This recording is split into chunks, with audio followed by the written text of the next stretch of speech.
What it do, Dream Team? It's your boy D Neal back with another reaction video, guys. Here we are with Kaitlyn Amanda. I'm excited to look into one another her videos.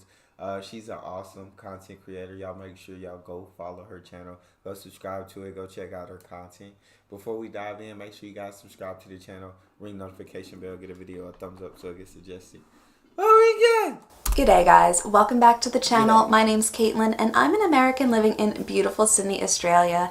I moved over here from America a year and a half ago and I can't believe I've lived in Australia for this long. There are some good things and some bad things. I just moved like 10 hours away from where I originally lived and raised, spent my entire life, and I'm 3 weeks, it's been 3 weeks, and it's definitely a change. So I literally cannot imagine moving to a completely different countries. It's insanity. It's awesome. I would love to travel and do all those things. So it's really cool. About moving to Australia that some people just don't tell you, and some things you won't find out until you actually move over here yourself. So today I'm sharing some of the good and some of the bad that I've run into since moving over here to Australia and living here for a year and a half. So if you want to see the good and the bad, grab a bicky, grab a cuppa, and let's get right into this video. Let's start off with something good and something positive, and that is the paid leave and paid sick leave that you get over here in Australia. Over here, if you work a full-time permanent position, you are entitled to 4 weeks of leave. That is a minimum, and you're also entitled to sick leave as well. 4 weeks of paid leave. That's not including sick leave? I'm telling y'all, man. That's beautiful. Of leave, that is a minimum, and you're also entitled to sick leave as well. Plus on top of that, you actually get annual leave loading, which I think is like 17.5%. So if you take your annual leave time, you're getting an additional 17.5% during that time period. Plus, one thing I absolutely love is long service leave. If you work with a company for 10 years or more, you get 3 months of paid time off. Stop. Like imagine just going on a way. paid 3 month. No, you're lying, Kaitlyn. You're lying to me. She said if you work, because back in the day, I feel like nowadays it's not as common, but like my dad's age and everybody stay at one company for a long time. Like my dad's worked for his company over 20 plus years. I can't imagine doing that, but 10 plus years, 3 months paid vacation time. 3 months. You're working 9 months a year, but you're still getting paid what you would get paid to work 12 months a year. Bro, y'all don't understand. 3 months vacation is insanity to my brain. That's unheard of for me. Craziness. 3 months of paid time off. Like imagine just going on a paid 3-month vacation. How That's incredible crazy. does that sound? Amazing. I know it's very common for a lot of other countries to have longer paid vacation leave. Some even have longer paid vacations in Australia, but coming from the States, it was a very pleasant shock for me seeing how much paid vacation time I got, how much sick leave I got, and that annual leave loading and long service leave were even a thing. Now, let's move to something a little bit more negative because we got to balance this out a little bit, guys. For me, it's been a struggle to find employment because I don't have permanent residency yet, or citizenship, obviously. Now, to get permanent residency, I could get it tomorrow, I could get it before this video films, or I could have to wait 3 to 4 years to get it. Dang. There is such a level of uncertainty when it comes to visas over here. They take so long to process, you never know when it's going to be processed, and in the case of the partner visa that I'm on, there's 2 stages. There's temporary residency and then there's permanent residency. I haven't even looked at my temporary residency application yet. It has been sitting as received status for the last 9 months. Nobody's picked it up and there's no way to call the DHA, the Department of Home Affairs, and get a status update. And that's just for the temporary one. For most jobs out here, because I work in policy, which is very government adjacent and government aligned, you have to have at least permanent residency to work in most places. I'm not even talking about government agencies. For most of those, you need citizenship. But it can be so difficult to find jobs in certain fields and certain sectors. Imagine if you were working in government for another country and then move over. You're not going to be able to get a government job, especially in most departments, until you get citizenship. In some cases, they'll let you have it if you have PR, but it really does depend on the department, depends on your job. and obviously it depends on your skill set. But if you're not coming over on a skilled visa where you're going to get permanent residency right away, it is a very, very frustrating situation to be in, because you could be like me in limbo and just watch these incredible job opportunities pass you by just because you don't have permanent residency yet. All because nobody has bothered to pick up your completed application over at the DHA. It's a very frustrating situation. So again, balancing everything out, the quality of living over here in Australia. That does sound, that is a big con that sucks. Just cause, yeah, I mean, you uproot, you move to another country, you start enjoying the country, right? But your visa is like still up in the air. Don't know if you're gonna be rejected. Don't know if you're gonna be approved. Don't know when it's gonna happen. Can't call, get a status update. Like there's a lot I feel like there that wasn't cool, and it's not fun. And you know what I'm saying? I guess live with that over your head. And like she said, if you're working in a certain sector or division, and you have to come over to a new country, and it's like in order to work in that sector again, you now have to have a permanent residency or citizenship inside of that country to be able to get one of those positions. That sucks from an employment standpoint. But keep it going, Miss Amanda. Very frustrating situation. So again, balancing everything out, the quality of living over here in Australia is incredible. And again, I'm kind of fortunate that I grew up in America, because I was raised in a house where we at least had access to good education, access to health care. Granted, it was always expensive health care because it's the way the American system is. But we at least had access to basic necessities, and they were pretty readily available. And over here in Australia, things are pretty readily available. You can go to the grocery store very easily for the most part. Maybe not so much if you live in the really rural and remote areas, but if you live anywhere, even out in the bush, it's pretty easy to go to a Woolies or a Kohl's out here. Education's free for kids all the way up to the year 12. Go to public schools. Obviously, you can pay to go to private schools, but public schools exist for free.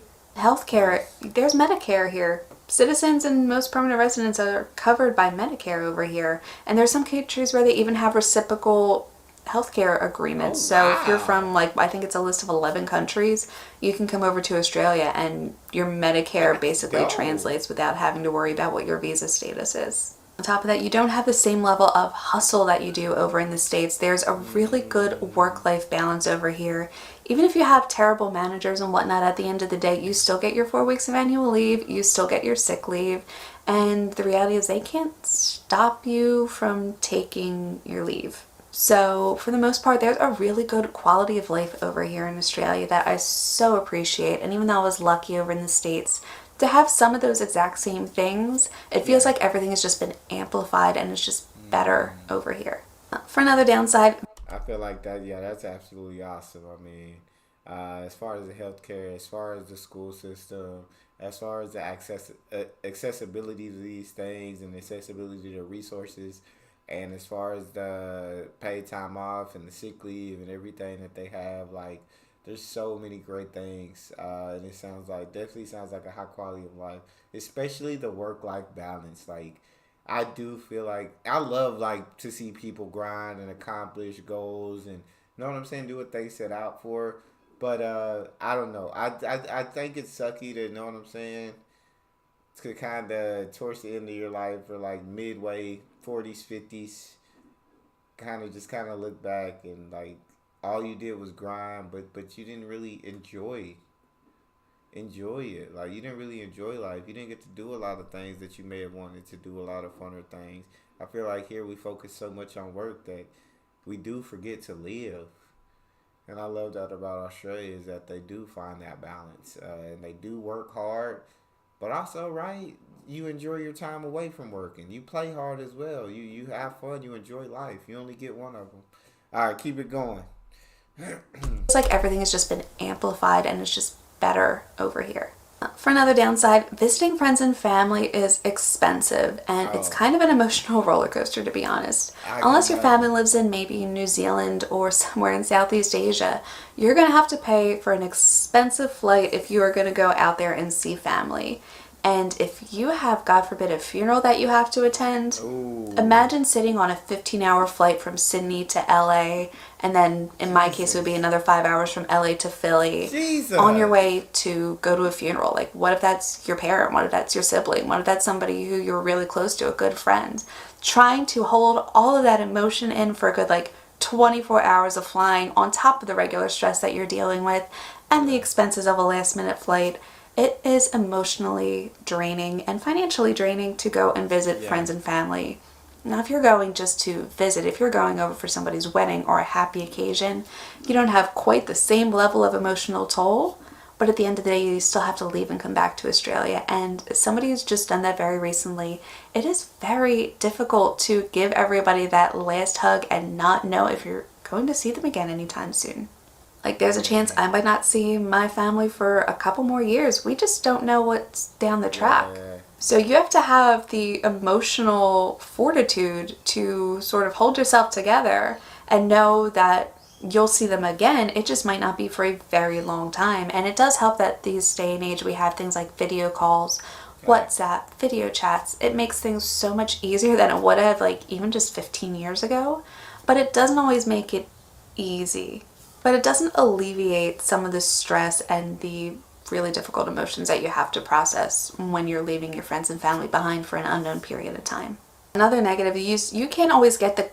Yeah, I can imagine. I mean, and that's no matter where you move, like, in the world. For me, like, my family was sad to see me go. And plane ride, I'm only like an hour and a half away by plane. But that's an expensive ticket. Well, to me, it's expensive, and it's like $400. Even if you plan like 2 months ahead, $400. And it's a 10-hour drive, and it's just like we're not used to being that far from each other. I was raised around my entire family, my entire life. Like, nobody had ever moved more than 15 minutes away from each other, and so for me to move 10 hours, that was huge. And it's like, I can't just drive home when I want. 10 hours that's a long time for me. And I can't buy the expensive ticket whatever I want to. So taking that from my perspective and now looking at hers, like, we're talking about a whole different country. We're talking about a 15-hour flight from LA to Australia, and then having to take a 5-hour flight just to get to LA from Philly. Like, we're talking about 20 hours. I don't know the price of that. I'm kind of scared to see what the price of that flight would be. So yeah, you really, like, I can understand where you really just don't get to see your family very often at all because the finances are just, that's a crazy amount. That's a crazy amount to pay for a quick trip, quick visit. Comfort items that you grew up with at home. I was able to bring back some frozen foods, some frozen treats from home that I can't get through USA Foods or are very Philly specific, so they don't carry it. But, like, my friends can't ship me a Stock's pound cake when it takes like 2 weeks to ship something over from the States. It's not like I can get anything that's frozen that I can't get at USA Foods, because the reality is it's tough to ship anything frozen over, at least not without it being incredibly, ridiculously expensive. And it involves a lot of planning and, frankly, a lot of inconvenience on friends and family back home just to send me things. There are some items on Amazon that I can get very easily over in the States that I can't get here or are incredibly expensive to get over here. There are books on Kindle that I can get easily over in the States, but for some reason I can't get them over here in Australia. There are all these little things that can be so incredibly frustrating, and you feel really defeated when time and time again you want to get something, a comfort item, and it's just not available. Like, it's tough when you can't get the foods that you love from home, or the beauty products that you're used to, or your friends and family are talking about a new book or a new movie that they watched that just isn't available over here in Australia yet. It's not so much like FOMO, fear of missing out. It's really just that feeling of being an outsider all over again. Your friends and family are moved on, they're doing something else, they're doing something different, and you're just sitting there watching because something isn't available where you live now. Over here, you obviously have your basic needs and basic necessities. You go into a Coles and Woolies, they'll have comfort foods. You can get mac and cheese and things like that over here. Whatever your kind of comfort food is. For me, it's always been sweets, and sometimes it's a little bit tough when some big occasion comes up and you really want that babka that family used to get around Christmas, Yeah. or that Stock's pound cake that we used to get for people's birthdays. Knowing that there is nothing like that over here, or at least nothing that tastes anything like that, is a little bit tough because some days you really just want those comfort foods or comfort items and you're just not going to get them over here. Back to something positive. Yeah, I mean, and that's no diss against Australia because it's like no matter where you're from and no matter where you go, it's like I don't know, you miss certain things about home, and for her, it's like certain comfort foods, certain things that they just don't have in Australia that she could get it, and they might not even have them in like everywhere in the United States. Like she said, that might just be Philly things, but it just sucks when you like here. I moved from Texas to Tennessee, and here it's such a small thing, but like hot links. There's certain hot links that I ate in Texas that I loved, and they don't sell them here. I've been to a couple Walmarts and I cannot find them, and it's so frustrating because I love the hot links, and here it's like the hot links that I've gotten so far aren't good. But and it's such a small thing, but I don't know. They're just little things that yeah, you can't when you move somewhere else that you may not be able to get. That you do miss out on. That you do. I understand what she's saying. Comfort items and you're just not going to get them over here. Back to something positive. I don't know if you can hear them outside, but the beautiful wildlife over here is incredible. Hey. The birds over here are gorgeous. I've seen kangaroos, I've seen wallabies, and let me tell you, as an American, they are so cool to see. I don't care if I sound like an American tourist to people, I still point out if I ever see a kangaroo, I get so excited. There's so much wildlife that is just in Australia. You're not going to find kangaroos or koalas anywhere else in the world. So awesome. Walking around and taking in the gum trees and seeing rainbow lorikeets flying around. And you know what? I don't care how disgusting they are and how obnoxious they are. I love bin chickens. I think they're hilarious. They are so funny looking. Like I can't get over the fact that bin chickens even exist. They just look so silly.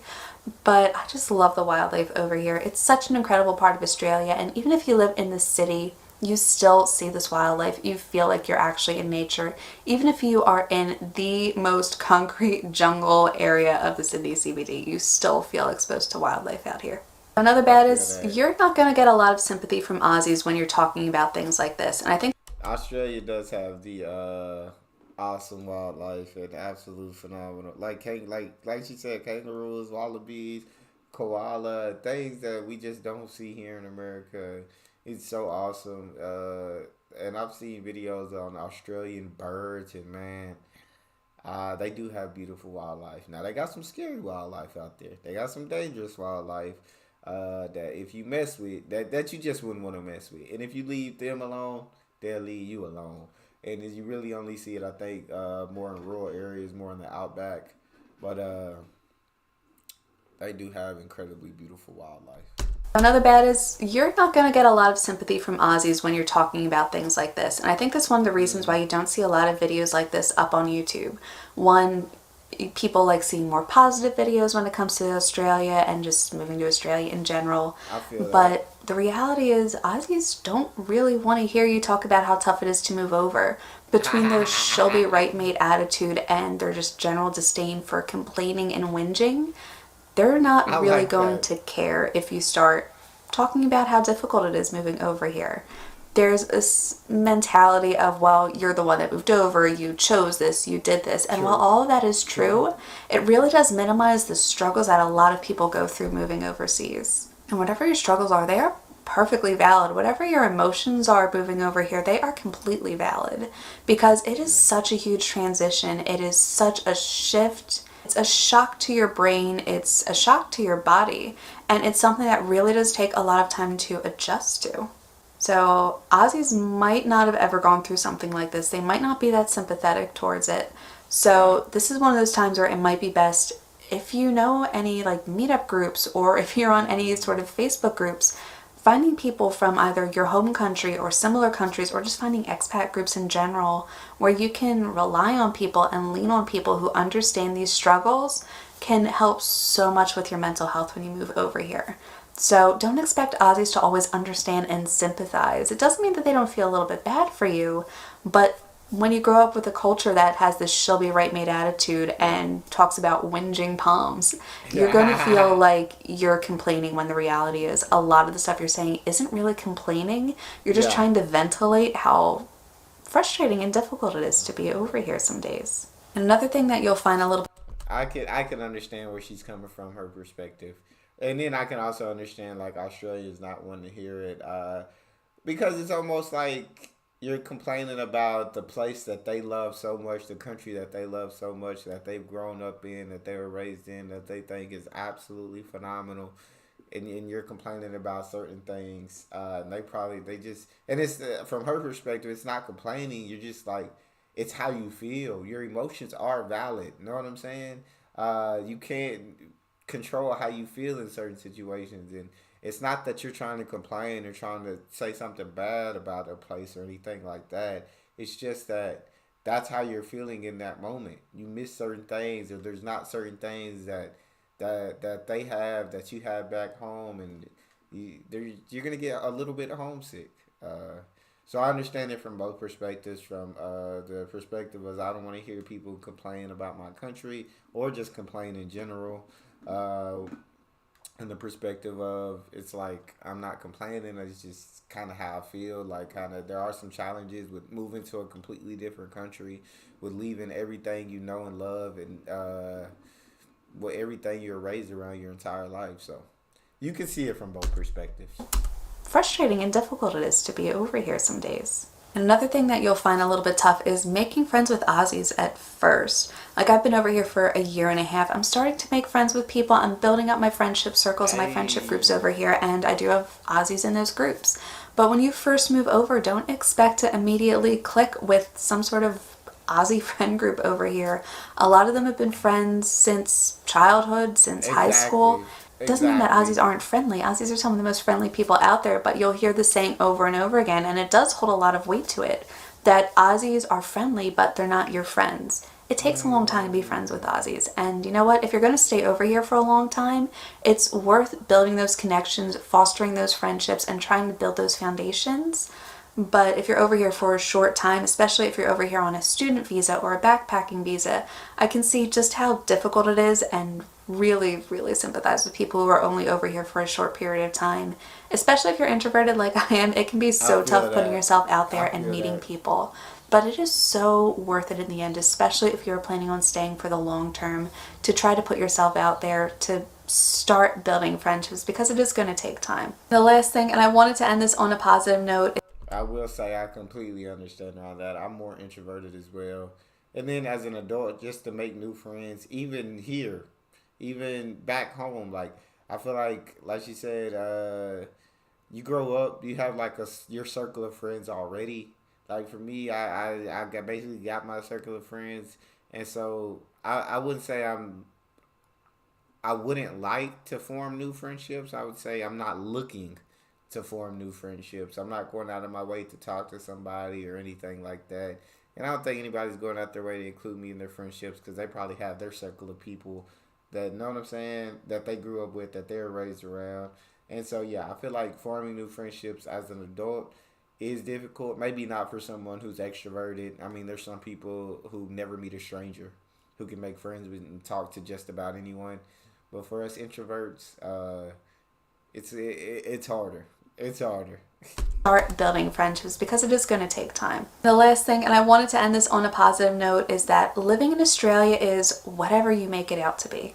So many of these things that I've listed, good and bad, really come down to your mindset. If you move to Australia and you have this negative feeling towards it, are you really going to notice how beautiful the rainbow lorikeets are and how cool it is to see kangaroos when you're driving out in the bush? Nope. If you come over with just this high expectation and always positive mindset, if you mention anything negative, sometimes you're going to be really, really shocked when people push back at that, and you feel like maybe there is something wrong with you for complaining. Maybe things really are that good. It's so easy to get swept up in whatever emotion you're feeling, and you're going to have good days and bad days. You're going to have highs and lows when you move over here.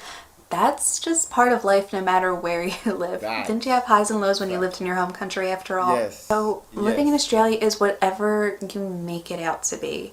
You can do so many things here. Australia has some incredible opportunities, and it might not be as easy for you as it is for people who were born and raised here, or people who came over on a different visa and already have permanent residency, or people who knew Aussies and were able to meet friends earlier. Remember, everybody's situation is different, and living in Australia is whatever you make it out to be. And that's kind of one of the beautiful things about this, is that even though things might take time, the reality is there's very little holding you back here. There's so many opportunities out here, whether it be for career or family or friends or love, because I moved over here for an Aussie. There are so many open doors over here. You just have to look around and figure out what you want to do, where you want to go, and what you want your Australian life to look like. So that's it for this video, you guys, sharing some of the good and the bad of what it's like actually moving to Australia. What did you think? Did anything on this list surprise you at all? And is there anything you think that I missed? Let me know in the comments down below. Thank you guys so much for watching. If you like this video, please hit the like and subscribe button down below. I really do appreciate the support, you guys. It helps me out so much, and I so appreciate it. Thanks for watching, and I will see you all in my next video. Bye. Like she said, at the end of the day, life's what you make it. Australia's no different. Australia, moving somewhere new, it's what you make out of it. I mean, if you're going to move, you may as well go into it with an open mindset, looking for positives, because at the end of the day, you're going to find exactly what you're looking for. If you're looking for something to complain about, you're looking for negative things about a place, you're going to find exactly that. If you're looking for positive things, something, things to praise, things to be excited about, you're going to find exactly that. And so go over there, positive mindset, looking for the great things about the country. And yeah, you're going to make, life's what you make it. So the new place that you move to, it's what you make out of it. That's all we got. You guys got a favorite video suggestion? You can subscribe to Patreon or drop it in the comment section. It's your boy Neal. Out.